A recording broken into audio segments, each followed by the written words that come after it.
Much, as escalation threatens to further destabilize the Middle East, a new feature film about the horrific January slaughter of tens of thousands of Iranian civilians protesting the Islamic regime premieres Wednesday at the Tribeca Festival, and before a single frame debuts, it's sparking uproar in Hollywood because it could totally disrupt how movies are made.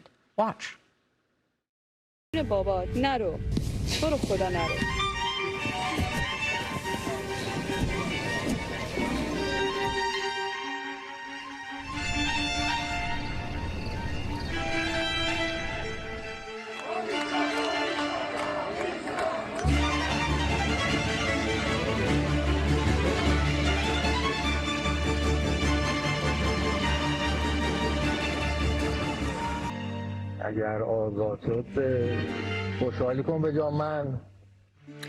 Dreams of Violets follows 5 courageous strangers whose lives intersect against a backdrop of fear, resistance, and hope.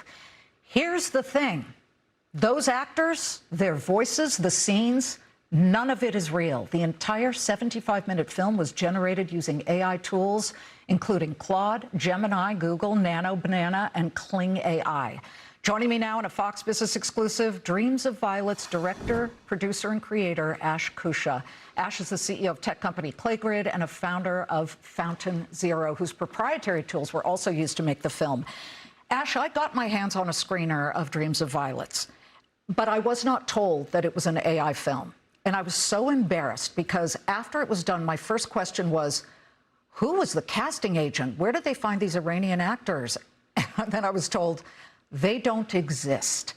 That is shocking, incredible, exciting, but also very worrisome to the whole film industry. What are you hearing ahead of the screening on Wednesday? Yeah, well, I heard that a lot. A lot of people watched it. We sent it and we wanted to test it, and so we didn't say it was AI generated. So I think at the least, they said some parts of it seems like CGI, which is a technology used before. But a lot of people like yourself, they didn't notice, and they thought this is just a big project about the Iranian protests in January 2026. And I get that a lot, but I think what this showed to me as a creator was that when an event happens and there is a personal story and there's an aggregate of stories around Iran for the last 47 years and in January 2026, how do you put this at the speed of news into such a film that will move people? So this was the best test for it, and it proved to be working.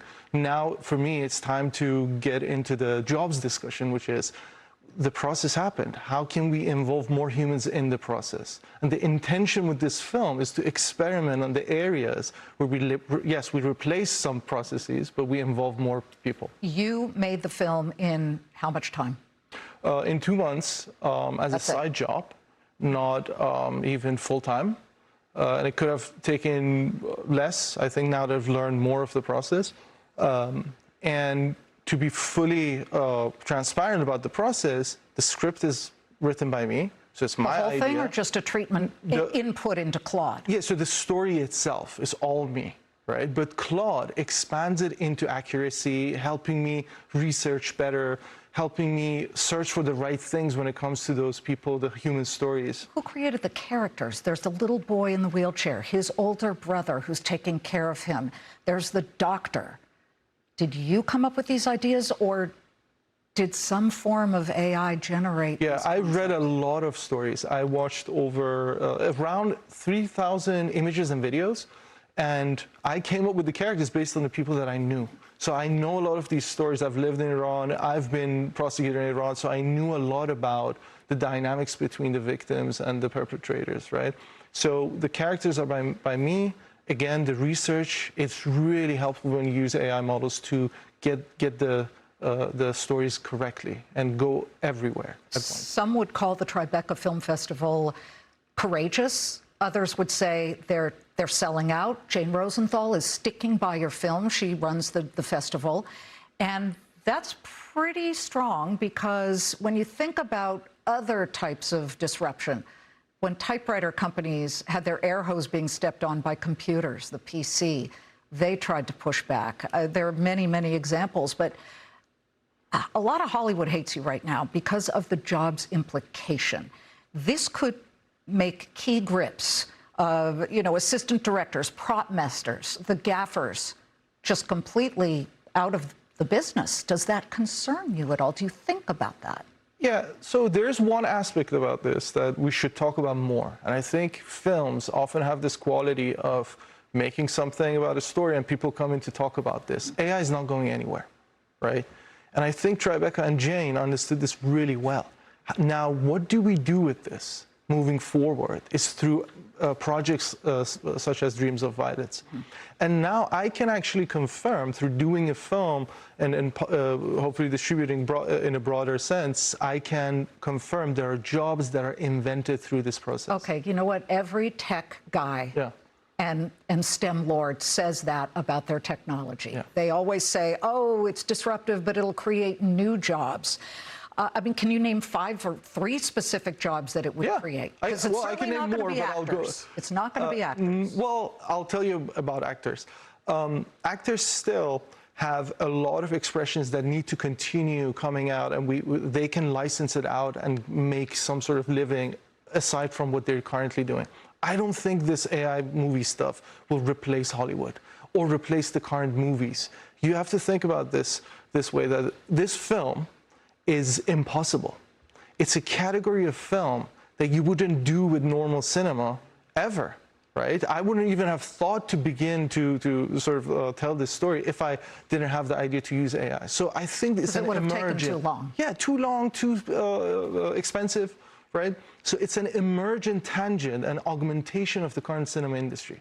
And I think we should preserve the way we tell stories on the streets, in neighborhoods, right? I think this is a new pathway towards new opportunity. For example, the light guy, right? You can bring the light person into building these synthetic worlds correctly based on the knowledge they have. I don't think AI is ready to be used by just every consumer to make this film. The actor part and the newsworthy part. I mean, James Cameron has said AI will never replace actors and artists. Steven Spielberg conceded that AI is simply a tool in a larger tool chest, but he said, use AI as a tool, but do not use AI as the final word on anything creative. That's where I draw the line. That's what Spielberg said.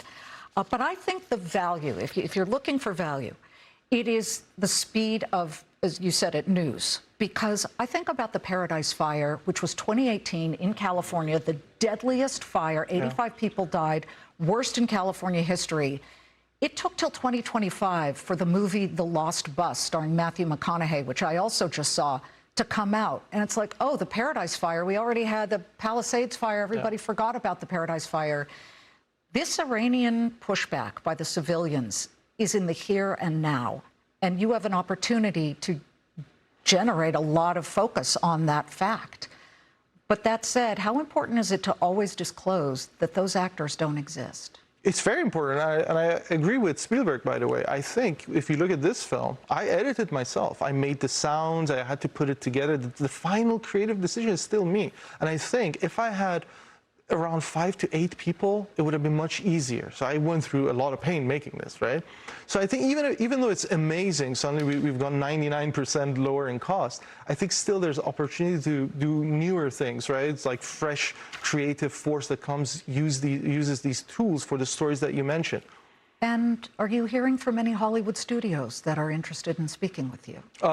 I can't say at the moment. That's a yes. Okay, that's a yes. But I think it's in form of questions. It's in form of what is this going to do to the production? Is this a full-on replacement or not? So our job is to actually bring the education to the production, is where this is important for example, an indie filmmaker can never make a space movie. Because they don't have the money. They don't have the money, they will never get sign-off, right? But now they can. They can have a lower risk, try something, mock it and see if people like the outcome. Really quick before we go, distribution. It's going to be seen at the Tribeca Festival, but how else can people see this? Are you going to be able to be on big screens? So this is a complex debate. Is this a theatrical movie? Is this a streaming movie? So we're working with multiple sides, discussing with different distributors and getting this into the right channels. And I think the intention here, why we went through the Tribeca route, is to say this is still the same output for people, for the consumer, it's the same output. We're going through the same means and testing it out there because we care. In fact, this is a signal. We care about how people watch these things, right? So the production changes. The stories are impossible, and there are new, fresh stories that are coming out. But I think the way we distribute, we have to merge it with the legacy model. The movie is called Dreams of Violets. It debuts at the festival on Wednesday, and the title, Dreams of Violets, because violets are the only flower that blooms in the dark. Yeah. That, of course, I would imagine is a metaphor for Iranian civilians who are trying to live a good life. Yes. Well, if you haven't already, please read Alice Dunbar Nelson's sonnet, which is about artificial violets versus the wild flowers. And I think Iranian people have been under such pressure that have been dismissed. So it refers to that. Yeah. Ash Koosha, good to have you. We'll be watching on Wednesday to see the response. Thanks for having me.